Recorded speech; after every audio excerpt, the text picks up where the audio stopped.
નમસ્કાર, આપ જોઈ રહ્યા છો જનસાક્ષી ન્યૂઝ। નજર કરી આજના મુખ્ય સમાચારો પર।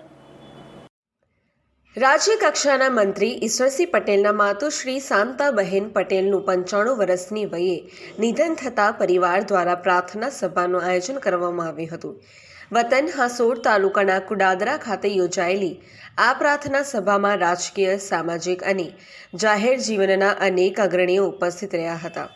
પ્રાર્થના સભામાં નાયબ મુખ્યમંત્રી હર્ષ સંઘવીએ હાજરી આપી હતી અને મંત્રી ઈશ્વરસિંહ પટેલ તથા તેમના પરિવારજનોને સાંત્વના પાઠવી હતી। તેમણે સ્વર્ગીય શાંતાબહેન પટેલને ભાવભીની શ્રદ્ધાંજલિ અર્પણ કરી અને તેમના સેવાભાવપૂર્ણ જીવનને યાદ કર્યું હતું।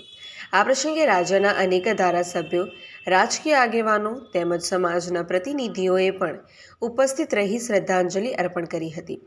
પ્રાર્થના સભા દરમિયાન મંત્રી ઈશ્વરસિંહ પટેલના પરિવાર દ્વારા પર્યાવરણ સંરક્ષણનો સંદેશ આપતી અનોખી પહેલ કરવામાં આવી હતી।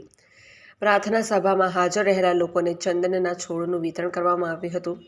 વડાપ્રધાન નરેન્દ્ર મોદી પ્રેરિત એક પેડ માં કે નામ અભિયાન અંતર્ગત કુલ 5000થી વધુ છોડનું વિતરણ કરી પર્યાવરણ પ્રત્યેની જવાબદારીનું ઉદાહરણ રજૂ કરવામાં આવ્યું હતું।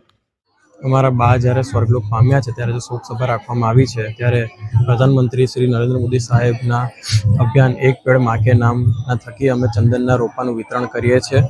અમારા પિતા ઈશ્વરસિંહ પટેલના માર્ગદર્શન હેઠળ આ ચંદનના રોપાનું વિતરણ કરવામાં આવ્યું છે, જેનાથી બાની યાદમાં અને પર્યાવરણને બી જતન થાય એના માટે આ કાર્ય કરવામાં આવ્યું છે।